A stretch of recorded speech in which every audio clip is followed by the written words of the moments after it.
तो आज हम केमिस्ट्री का एक नया चैप्टर स्टार्ट करने जा रहे हैं। हमारे पास है चैप्टर नंबर 2 एटॉमिक स्ट्रक्चर। तो इस एटॉमिक स्ट्रक्चर को आज हम डिस्कस करने जा रहे हैं। इस एटॉमिक स्ट्रक्चर का मतलब ये है कि एटम के स्ट्रक्चर के बारे में हम डिस्कस करेंगे। जिस तरह हम जानते हैं कि हमारे पास जो एटम है, एटम एटम हम 7 क्लास से सुनते आ रहे हैं। हमारे पास एटम है। अब एटम के अंदर 3 बेसिक पार्टिकल्स मौजूद हैं। एटम के अंदर क्या होते हैं? बेसिक पार्टिकल मौजूद होते हैं, जो कि जिसको फंडामेंटल पार्टिकल्स का नाम देते हैं, जिसमें इलेक्ट्रॉन, साथ में प्रोटॉन और तीसरे क्या है हमारे पास न्यूट्रॉन है। ये 3 पार्टिकल हम डिस्कस करते हैं। मतलब 7 क्लास में हम पढ़ते आ रहे हैं। जिस तरह हमारे पास क्या है यहाँ पर इलेक्ट्रॉन के ऊपर नेगेटिव चार्ज होता है, प्रोटॉन के ऊपर पॉजिटिव चार्ज होता है और न्यूट्रॉन हमारे पास क्या होता है? न्यूट्रल होता है। ठीक है। अब ये कैसे हमें पता चला कि इलेक्ट्रॉन पर नेगेटिव चार्ज, प्रोटॉन पर पॉजिटिव चार्ज और न्यूट्रॉन पर न्यूट्रल चार्ज होता है, इस पर कोई चार्ज मौजूद नहीं होता? तो किस तरह हमें पता चला? तो ये हमें डायरेक्ट ख्वाब में नहीं आया था, बल्कि इसके पीछे बहुत बड़ी कहानी है। बहुत सारे साइंसदानों ने इसके अंदर पार्टिसिपेट किया है। ठीक है। जिस तरह अगर आज हम डिस्कस करने वाले हैं, फर्स्ट टॉपिक हमारे पास डिस्कवरी ऑफ इलेक्ट्रॉन और क्रूक्स ट्यूब एक्सपेरिमेंट और कैथोड रेज, ये आज हम डिस्कस करने जा रहे हैं। अब देखिए हमारे पास जो अगर हम डिस्कवरी ऑफ इलेक्ट्रॉन की बात करते हैं, तो इलेक्ट्रॉन को डिफरेंट साइंसदानों ने इस पर एक्सपेरिमेंट किए, डिफरेंट साइंसदानों ने इस पर काम किया। जिसमें हमारे पास कौन कौन साइंटिस्ट शामिल हैं? हमारे पास फेराडे हैं हमारे पास। ठीक है, फेराडे एक्सपेरिमेंट सही है। इस तरह हमारे पास जे थॉमसन साहब हैं। ठीक है। इस तरह डिफरेंट साइंसदानों ने इसके अंदर पार्टिसिपेट किया। अब अगर हम बात करें फेराडे ने क्या कहा, फेराडे के जो एक्सपेरिमेंट हैं, यानी हम डिस्कवरी ऑफ इलेक्ट्रॉन की बात कर रहे हैं, हम इसको कैथोड रेज का नाम भी देते हैं, लेकिन फेराडे की बात करें, फेराडे एक्सपेरिमेंट, फेराडे ने क्या किया था? फेराडे ने एक सोल्यूशन लिया, यानी एक बीकर लिया। ठीक है। इसके अंदर उसने इलेक्ट्रोलाइटिक सोल्यूशन भरा, सही है। और इस इलेक्ट्रोलाइटिक सोल्यूशन के अंदर उसने क्या किया? 2 इलेक्ट्रोड डाले हैं। कौन से इलेक्ट्रोड? 2 प्लेट रख दिए, तो उसने क्या नाम दिया? इलेक्ट्रोड। ठीक है। अब एक इलेक्ट्रोड आपके पास क्या है? कैथोड। दूसरा आपके पास क्या है? एनोड। यानी एक पॉजिटिव इलेक्ट्रोड, दूसरा उसने क्या लिया? Negative electrode. और इसके अंदर उसने क्या लिया? हमारे पास ये क्या है? इलेक्ट्रोड्स हैं। ठीक है, क्या है? इलेक्ट्रोड है। ये हमारे पास क्या है? इलेक्ट्रोलाइटिक सॉल्यूशन है। ये हम किसकी बात कर रहे हैं? फेराडे की बात कर रहे हैं, यानी फेराडे लॉ। ठीक है। ये किसकी एक्सपेरिमेंट थी? फेराडे की एक्सपेरिमेंट हम पढ़ रहे हैं, सही है। यानी डिस्कवर क्रूक्स ट्यूब एक्सपेरिमेंट से पहले हम क्या पढ़ने जा रहे हैं? Faraday law.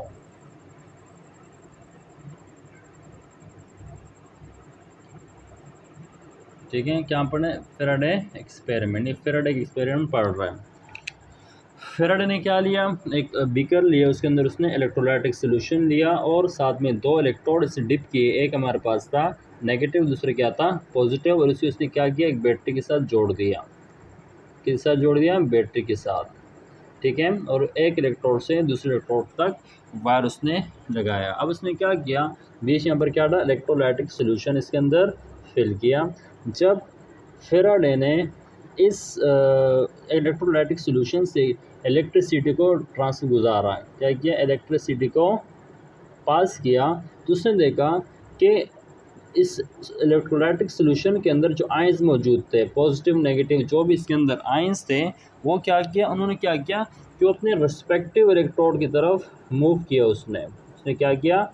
अपने रिस्पेक्टिव इलेक्ट्रॉन की तरफ मूव करना स्टार्ट कर लिए। जिस तरह बस यहाँ पर क्या है? पॉजिटिव इलेक्ट्रोड है, तो उसने नेगेटिव चार्ज कहाँ पर? अपोजिट डिपोजिट स्टार्ट हो गए। किस तरह मूव करना स्टार्ट कर लिया? उसने पॉजिटिव इलेक्ट्रोड की तरफ मूव करना स्टार्ट कर लिया। इसके साथ साथ जो पॉजिटिव आयंस थे उन्होंने कहाँ पर मूव किया? उसने मूव किया नेगेटिव इलेक्ट्रोड की तरफ। यानी नेगेटिव इलेक्ट्रोड की तरफ उसने क्या किया? अपने रिस्पेक्टिव इलेक्ट्रोड की तरफ उसने मूव किया, ट्रांसफ़र हो गए। तो इस वजह से यानी ये भी क्या, ये एक्सपेरिमेंट भी हमें इलेक्ट्रॉन के बारे में बताता है।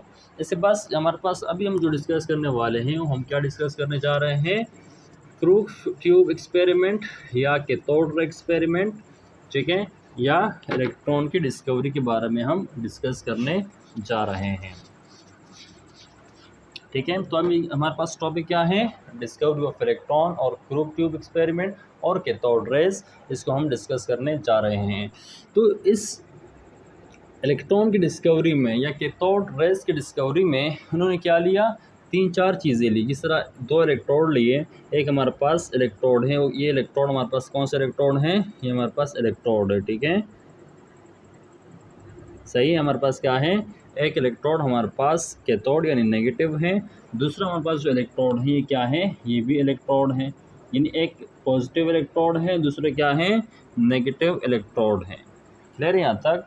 यानी जो नेगेटिव इलेक्ट्रोड है उसको हमने क्या नाम दिया, कैथोड इलेक्ट्रोड, और जो हमारा पॉजिटिव इलेक्ट्रोड उसको हमने क्या नाम दिया, एनोड। यानी एक तरफ एनोड है, एक कैथोड है, दूसरी तरफ क्या है, एनोड इलेक्ट्रोड इसके अंदर दिया है। कि हमारे पास सिलेंडर है, इस सिलेंडर को क्या नाम, क्रूग ट्यूब्स का नाम भी देते हैं, या इसको डिस्चार्ज ट्यूब का नाम भी देते हैं। इसको क्या क्या बोलते हैं, डिस्चार्ज ट्यूब, क्रूग्स ट्यूब, ठीक है। और तीसरा, इस ट्यूब में क्या अटैच है, एक वैक्यूम पंप अटैच है, और दोनों हमारे पास जो इलेक्ट्रोड हैं, नेगेटिव इलेक्ट्रोड और पॉजिटिव इलेक्ट्रोड, इसको दोनों किससे जोड़ दिया है, बैटरी से उसको कनेक्ट किया है। यानी नेगेटिव इलेक्ट्रोड और इसके साथ पॉजिटिव इलेक्ट्रोड, यानी कैथोड और एनोड को किससे बाइंड किया है, किससे अटैच किया है, बैटरी से, हाई वोल्टेज बैटरी, ठीक है। तकरीबन 10,000 वोल्ट की ये बैटरी है, ठीक है, 10,000 वोल्ट की क्या है इसके अंदर करंट है, यानी हाई वोल्टेज है। क्लियर यहाँ तक। अब देखें, अगर हम यहाँ पर देखते हैं कि 2 इलेक्ट्रोड इलेक्ट्रिसिटी यानी बैटरी से अटैच हैं, लेकिन बीच में कोई भी कनेक्शन इनके पास यहाँ पर मौजूद नहीं था। क्लियर यहाँ तक। अब देखें, खाली ट्यूब है, ठीक है। अब इस ट्यूब के अंदर उन्होंने क्या डाल दिया, कोई गैस इसके अंदर फिल कर लिया। फर्ज करें जो गैस हमारे पास हाइड्रोजन गैस है, इन्होंने क्या कर लिया, हाइड्रोजन गैस को इसके अंदर फिल कर लिया। क्लियर यहाँ तक। अब हाइड्रोजन के पास क्या है, एक इलेक्ट्रॉन है और एक इसके पास क्या मौजूद है, प्रोटॉन है, और इसमें कोई भी न्यूट्रॉन मौजूद नहीं है। क्लियर यहाँ तक। तो उन्होंने क्या कर लिया, हाइड्रोजन को किसके अंदर, इस सिलेंडर के अंदर, इस ट्यूब के अंदर फिल कर लिया। जब सिलेंडर के अंदर उन्होंने हाइड्रोजन गैस फिल कर लिया, तो इस वैक्यूम पंप के जरिए उन्होंने क्या कर लिया, प्रेशर को डिक्रीज़ कर लिया। क्या कर लिया, प्रेशर को डिक्रीज़ कर लिया। तो प्रेशर को डिक्रीज़ करने के लिए उन्होंने यहाँ पर क्या लगाया है, वैक्यूम पंप लगाया है। क्लियर है यहाँ तक। अब इस एक्सपेरिमेंट में जो हाई वोल्टेज से अटैच है दोनों इलेक्ट्रोड, हाइड्रोजन गैस बनने के बाद उन्होंने देखा कि जब इन्होंने इलेक्ट्रिसिटी पास की इस सर्किट, यानी इस सर्किट में से जब उन्होंने इलेक्ट्रिसिटी पास की, तो उन्होंने डिफरेंट प्रेशर के ऊपर, जिस तरह हमारे पास कहा था 10 mm के प्रेशर पर देखा, 5 mm के प्रेशर पे देखा, इस तरह 1 mm के प्रेशर पे देखा, और 0.01 mm के प्रेशर के ऊपर भी इन्होंने डिफरेंट प्रेशर्स के ऊपर इन्होंने क्या कर लिया, इस क्रूग ट्यूब्स को ऑब्जर्व किया। तो डिफरेंट उसके ऊपर, डिफरेंट प्रेशर के ऊपर इनकी जो यहाँ पर जो ऑब्जर्वेशन थी वो क्या हुआ, डिफरेंट इनको नज़र आई। ठीक है। अब यहाँ पर उन्होंने हाइड्रोजन गैस को फिल किया था, जब इलेक्ट्रिसिटी उन्होंने पास की सर्किट में से, यानी दोनों इलेक्ट्रोड में से, जब हाई वोल्टेज बैटरी तकरीबन 10,000 वोल्ट की बैटरी थी, जब इन्होंने चार्ज पास किया, करंट पास किया, तो उन्होंने ऑब्जर्व किया कि नेगेटिव इलेक्ट्रोड से, यानी कैथोड से एनोड की तरफ रेडिएशन मुंतकिल होती गई। यानी चार्जेस कहाँ से ट्रांसफ़र होते गए, नेगेटिव पोल से पॉजिटिव पोल की तरफ, यानी कैथोड से एनोड की तरफ रेडिएशन क्या होते गए, पास होते गए। यानी यहाँ से जो चार्ज, नेगेटिव चार्ज, जो कहाँ पर, कैथोड से एनोड की तरफ मूव करने लगे, और यहाँ पर जो ट्यूब था वो ग्लो करने लगा। यानी फ्लोरेसेंस इन्होंने क्या कर ली, शो कर ली। फ्लोरेसेंट की वजह से उनको यहाँ पर ग्लोइंग नज़र आई, यानी पूरा ट्यूब क्या हुआ, ग्लो कर लिया। इस तरह उन्होंने देखा कि जो हमारे इनसे जो रेडिएशंस हैं, यानी जो कैथोड रेज हैं, वो नेगेटिव से पॉजिटिव की तरफ मूव करना स्टार्ट हो गए। किस पाथ के अंदर, स्ट्रेट लाइन के अंदर, स्ट्रेट पाथ के अंदर उन्होंने मूव किया। तो इसी तरह इन्होंने ऑब्ज़र्व कर लिया कि जो कैथोड से जो चार्जेस एनोड की तरफ मूव करने लगे, तो उसका मतलब क्या था, उन्होंने क्या नाम दिया, उन रेज़ को उन्होंने नाम दिया कैथोड रेज़। क्या नाम दिया उन्होंने, यानी इन रेज़ को उन्होंने क्या नाम दिया, कैथोड रेज़ का नाम दिया। ठीक है, और कहाँ से, कैथोड से एनोड की तरफ मूव करने लगे, तो इसका मतलब क्या है, ये नेगेटिव चार्ज, इस पर चार्ज कौन सा होगा, चार्ज इनके पास है नेगेटिव चार्ज। क्लियर यहाँ तक। अब हम यहाँ पर डिस्कस करेंगे कि डिफरेंट प्रेशर्स के ऊपर, यानी डिफरेंट प्रेशर के ऊपर इन्होंने डिक्रीज, यानी 10 mm पर, 5 mm पर, इस तरह 1 mm पर, 0.01 mm पर उन्होंने जो ऑब्जर्वेशन की वो हम डिस्कस करने वाले हैं। ठीक है, तो दोबारा इसको एक्सप्लेन कर देते हैं कि क्यूब एक्सपेरिमेंट में उन्होंने क्या देखा, दो इलेक्ट्रोड ली, एक कैथोड इलेक्ट्रोड जो कि कैथोड नेगेटिव चार्ज पर मुश्तमिल है, इस तरह एक एनोड इलेक्ट्रोड ली, एनोड किस पर, पॉजिटिव चार्ज के ऊपर मुश्तमिल है। इनको एक बैटरी से कनेक्ट किया, दोनों इलेक्ट्रोड को एक हाई वोल्टेज बैटरी के साथ कनेक्ट किया। ठीक है, और ये जो ट्यूब है, इस ट्यूब को क्या नाम देते हैं, डिस्चार्ज ट्यूब, जैसे क्रूक्स ट्यूब का नाम भी देते हैं। ठीक है, जब उन्होंने बैटरी इन हाई वोल्टेज जो करंट पास किया इन दोनों इलेक्ट्रोड में से, तो उनको इस साथ में यहाँ पर हाइड्रोजन गैस को फिल किया। हाइड्रोजन गैस फिल करने के बाद उसका प्रेशर को क्या कर लिया, कम कर लिया। 10 mm, 5 mm, 1 mm और 0.01 mm पर जब उन्होंने देखा, तो करंट पास करने के बाद जब डिफरेंट प्रेशर के ऊपर उन्होंने ऑब्जर्व किया कि रेस, यानी जो डिस्चार्ज ट्यूब था, इनमें ग्लोइंग स्टार्ट हो गई। लेकिन डिफरेंट प्रेशर के ऊपर या जो लाइट रोशनी हो रही थी इसके अंदर, यानी जो फ्लोरेसेंट यहाँ पर उन्होंने ऑब्जर्व किया, वो डिफरेंट प्रेशर के ऊपर डिफरेंट ऑब्जर्वेशन थी। ठीक है, उसको हम अभी डिस्कस करने वाले हैं। तो different phenomenon observed at different pressure, यानी जब इस एक्सपेरिमेंट के दौरान जब प्रेशर को रिड्यूस किया गया, डिक्रीज़ किया गया, इस तरह पहले 10 mm, फिर 5 mm, फिर इसके बाद 1 mm और साथ में 0.001 mm पर इन डिफरेंट फिनोमेना को ऑब्जर्व किया, वो हम अभी डिस्कस करने जा रहे हैं। इस तरह पहले क्या किया उन्होंने, पहला point, when pressure is decrease 10 mm then the spark flash of lighting observe, यानी जब 10 mm तक इन्होंने प्रेशर को रिड्यूस या डिक्रीज़ किया, तो उन्होंने यहाँ पर क्या देखा, स्पार्किंग देखा। ठीक है, अब दूसरी बात क्या उन्होंने किया, व्हेन प्रेशर डिक्रीज 5 mm, यानी पहले 10 mm पर उसने क्या दिया, स्पार्कलिंग ऑफ लाइट उन्होंने क्या कर लिया, ऑब्जर्व कर लिया। जब उन्होंने उस डिस्चार्ज ट्यूब का प्रेशर मज़ीद कम कर लिया, 5 mm तक ले गए, तब उन्होंने देखा द स्पार्किंग वाज डिसअपियर, तो उन्होंने देखा जो स्पार्किंग ग्लो कर रहे थे वो क्या हो गए, डिसअपियर हुआ। यानी 10 mm के ऊपर उन्होंने क्या ऑब्जर्व किया कि जो स्पार्किंग ऑफ लाइट थी वो क्या ऑब्जर्व हुआ। 5 mm के ऊपर उन्होंने क्या देखा, वो जो स्पार्किंग थी वो क्या हो गई, डिसअपियर हो गए। आगे क्या गया, अब क्या, when pressure 5 mm then sparking was disappear and both electrode are begin to glow and rest tube is dark. इन्होंने क्या देखा कि जब 10 mm के ऊपर उसने स्पार्किंग देखा, लेकिन जब प्रेशर 5 mm उन्होंने डिक्रीज़ की, 5 mm प्रेशर जब उन्होंने डिक्रीज़ किया, तो उन्होंने देखा कि स्पार्किंग क्या हो गई, डिसअपियर हो गई, गायब हो गई। लेकिन दोनों जो इलेक्ट्रोड थे वो क्या हो गए, ग्लो होना स्टार्ट हो गए। यानी ये इलेक्ट्रोड और साथ में एक कैथोड इलेक्ट्रोड और साथ में जो एनोड इलेक्ट्रोड था वो क्या हो गए, वो ग्लो होना स्टार्ट हो गए। ठीक है, मतलब ग्लो चमकना स्टार्ट हो गए। ठीक है, लेकिन तीसरी कंडीशन के अंदर उसने क्या देखा, ठीक है, दूसरी कंडीशन में समझ आ गया होगा कि जब उन्होंने प्रेशर 5 mm कर लिया, जो स्पार्किंग निकल रही थी वो क्या हो गई, ख़त्म हो गई, डिसअपियर हो गई। और जो दोनों इलेक्ट्रोड थे, यानी ये इलेक्ट्रोड और ये इलेक्ट्रोड, ये क्या हो गए, ग्लो होना स्टार्ट हो गए। लेकिन बाकी जो पूरा ट्यूब था वो क्या हो गया, बिकम डार्क, वो डार्क ही रहा। लेकिन ये दोनों जगह, यानी यहाँ पर उन्होंने देखा और यहाँ पर उन्होंने देखा कि ये 5 mm प्रेशर के ऊपर ग्लो होना स्टार्ट हो गए। बाकी रेस्ट ऑफ द ट्यूब क्या था, वो बिल्कुल डार्क था। तीसरे उन्होंने क्या एक्सपेरिमेंट किया, तीसरे क्या ऑब्जर्व किया, व्हेन प्रेशर डिक्रीजेस 1 mm, जब उन्होंने प्रेशर 1 mm तक कर लिया, then tube is mostly filled with the glow. जब उन्होंने जो प्रेशर था वो 1 mm तक कर लिया, तो उन्होंने जो ऑब्ज़र्व किया कि जो पूरा ट्यूब है, यानी पूरा जो हमारे पास स्क्रूज ट्यूब है या डिस्चार्ज ट्यूब है, वो ग्लो होना स्टार्ट हुआ।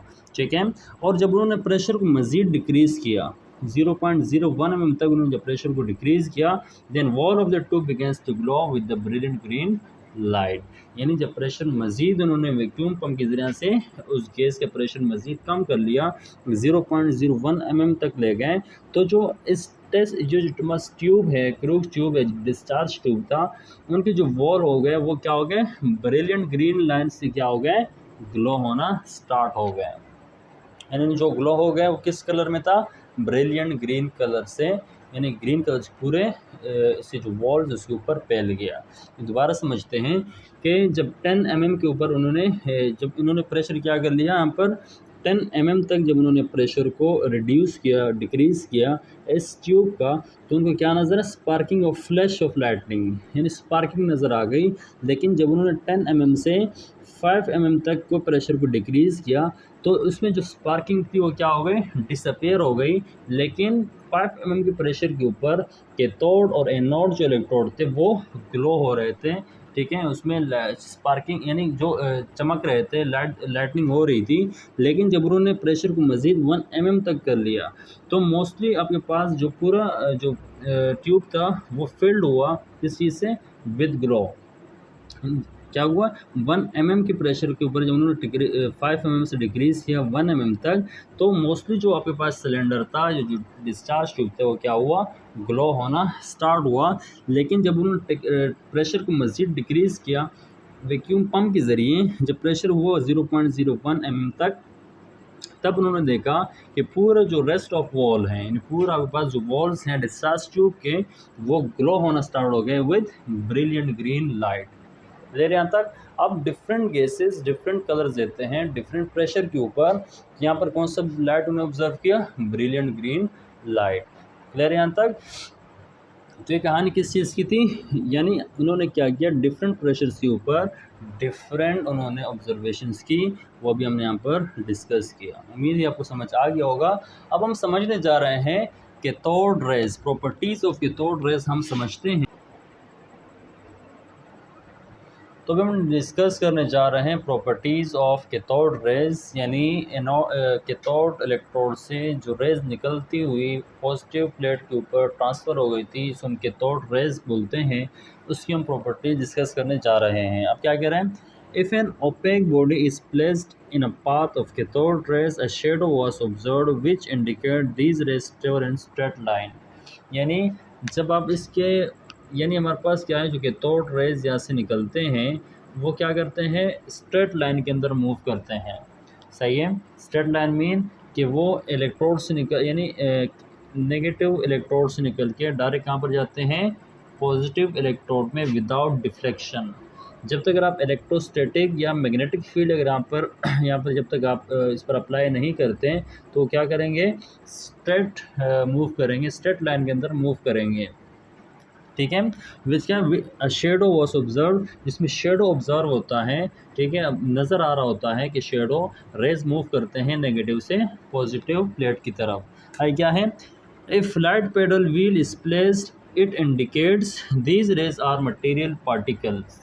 क्या कह रहे हैं, अगर आप इसके दरमियान में, यानी रेज जब यहाँ से आप मूव कर रहे होती हैं, इसमें लाइट पेडल व्हील आप यहाँ पर इसके दरमियान में प्लेस करें, तो इससे पता चलता है कि उसको क्या करता है, मूव करता है। तो इससे ये पता चलता है कि ये जो रेज यहाँ से निकल रही हुई है, इसके क्या है, मटेरियल पार्टिकल्स हैं। यानी इन्होंने कैथोड रेज को क्या नाम दिया, मटेरियल पार्टिकल का नाम दिया। और यहाँ पर क्या लिखते हैं, the mass of particle is 1/1837 of lightest hydrogen atom. यानी जब यानी ये जो कैथोड रेज हैं, यानी इस कैथोड रेज का जो मास है वो किसके बराबर है, अप्रोक्स 1837 मीन कि ये प्रोटॉन के बराबर हैं। किसके बराबर हैं, प्रोटॉन के बराबर हैं। यानी ये जो रेज यहाँ निकल रही हैं, ये प्रोटॉन से इतने गुना क्या है, क्या है, लाइटेस्ट हैं। यानी प्रोटॉन का मास से 1837 गुना ज़्यादा है। ठीक है, अब क्या कह रहा है कि 1/1837 यानी किसके, प्रोटॉन से इतने गुना, यानी अगर प्रोटॉन को इससे डिवाइड करें तो फिर इतना इलेक्ट्रॉन का मास बनता है। इट मीन्स दैट कि ये जो रेज हैं इसका मास प्रोटॉन से बहुत लाइट है, बहुत कम है। नेक्स्ट क्या है, when the rays pass through electric and magnetic field it deflects toward the positive plate. ठीक है, अब फ़र्ज़ करें यहाँ पर आपने यहाँ पर क्या कर लिया, एक तरफ पॉजिटिव चार्ज रख दिए, दूसरी तरफ नेगेटिव चार्ज अप्लाई किए। यानी अगर हम इलेक्ट्रिक फील्ड देखें या मैग्नेटिक फील्ड देखें, इलेक्ट्रिक फील्ड सही है, अगर यहाँ पर इलेक्ट्रिक फील्ड अप्लाई करते हैं, क्लियर है यहाँ तक, तो ये उन्होंने ऑब्ज़र्व कर लिया कि जो कैथोड रेज हैं वो कहाँ पर मूव कर रहे हैं, किस तरफ बैंड होते हैं, किस तरफ डिफ्लेक्ट हो रहे थे। यानी जब उन्होंने मैग्नेटिक फील्ड या इलेक्ट्रिक फील्ड अप्लाई किया तो उन्होंने ऑब्ज़र्व किया ये जो रेज हैं कहाँ पर मूव होना स्टार्ट हो गए, डिफ्लेक्ट हो गए पॉजिटिव पार्टिकल की तरफ, यानी पॉजिटिव प्लेट की तरफ क्या होना हो गए, डिफ्लेक्ट होना स्टार्ट हो गए। क्लियर यहाँ तक, यानी जब इन्होंने इस रेस के दरमियान इन साइडों पे क्या रखा, पॉजिटिव और नेगेटिव प्लेट्स रखे, यानी इलेक्ट्रिक फील्ड इन्होंने अप्लाई किया, उन्होंने ऑब्जर्व कर लिया ये जो रेज यहाँ से निकल रहे थे वो कहाँ पर बैंड होना स्टार्ट हो गए, पॉजिटिव पार्ट की तरफ। इट्स मीन कि आपके पास जो कैथोड रेज है क्या है, नेगेटिव पार्टिकल हैं, क्या है, नेगेटिव पार्टिकल, या ये नेगेटिव चार्ज पर मुश्तमिल है। क्लियर है यहाँ तक, यानी इलेक्ट्रिक फील्ड या मैग्नेटिक फील्ड से मालूम हुआ ये जो रेज हैं ये डिफ्लेक्ट हो गए पॉजिटिव प्लेट की तरफ। इट्स मीन ये क्या है, पॉजिटिव नेगेटिव पार्टिकल्स हैं जो कि कैथोड रेज हैं, ये नेगेटिव चार्ज के ऊपर मुश्तमिल हैं। आगे क्या कह रहे हैं, the charge by mass ratio, इसका मतलब क्या है, the charge by mass ratio, ठीक है, of cathode rays is 1.7588 exponent 8 coulomb per gram. यानी charge by mass ratio in जो कैथोड रेज उन्होंने ऑब्जर्व किए, इसके जो चार्ज बाय मास रेशो था क्या था, 1.7588 एक्सपोनेंट 8 कूलम पर ग्राम, जो कि किसके बराबर है, कूलम पर ग्राम बराबर है charge by mass ratio of electron. Clear यहाँ तक, ये क्या इंडिकेट कर रहा है, यानी चार्ज बाय मास रेशो जो क्या किसके बराबर है, 1.7588 एक्सपोनेंट 8 कूलम पर ग्राम के बराबर है। यही चार्ज बाय मास रेशो किसका है, इलेक्ट्रॉन का भी इतना ही है।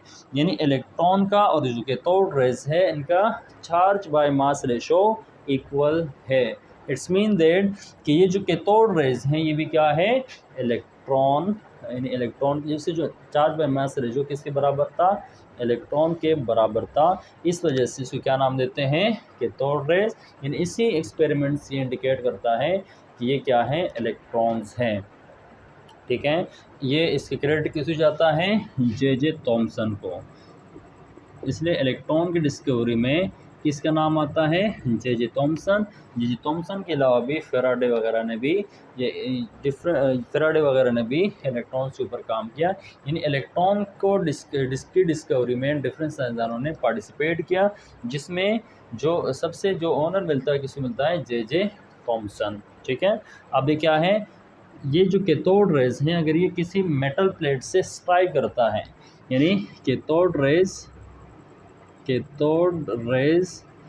किसी मेटल प्लेट से किसी मेटल प्लेट से स्ट्राइक करता है, कैथोड रेज जो मेटल प्लेट पर अप्लाई करते हैं, स्ट्राइक करते हैं, तो ये क्या प्रोड्यूस करते हैं, एक्स रेज प्रोड्यूस करते हैं। जरा यहाँ तक ये भी प्रॉपर्टीज़ किस चीज़ की है, कैथोड रेज की प्रॉपर्टी है। तो ये हमारे पास क्या था, डिस्कवरी ऑफ इलेक्ट्रॉन, जिसमें इसको क्या नाम देते हैं, डिस्कवरी ऑफ इलेक्ट्रॉन और क्रूक्स ट्यूब और कैथोड रेज, ये डिफरेंट नाम से ये क्वेश्चंस आते हैं। ठीक है, तो आज का हमने डिस्कस के बारे में किया, डिस्कवरी ऑफ इलेक्ट्रॉन। इसके बाद हम फर्दर मूव करते हैं discovery of proton and discovery of neutron में। उम्मीद है आपको पसंद आई होगी वीडियो। मिलते हैं अगली वीडियो के अंदर।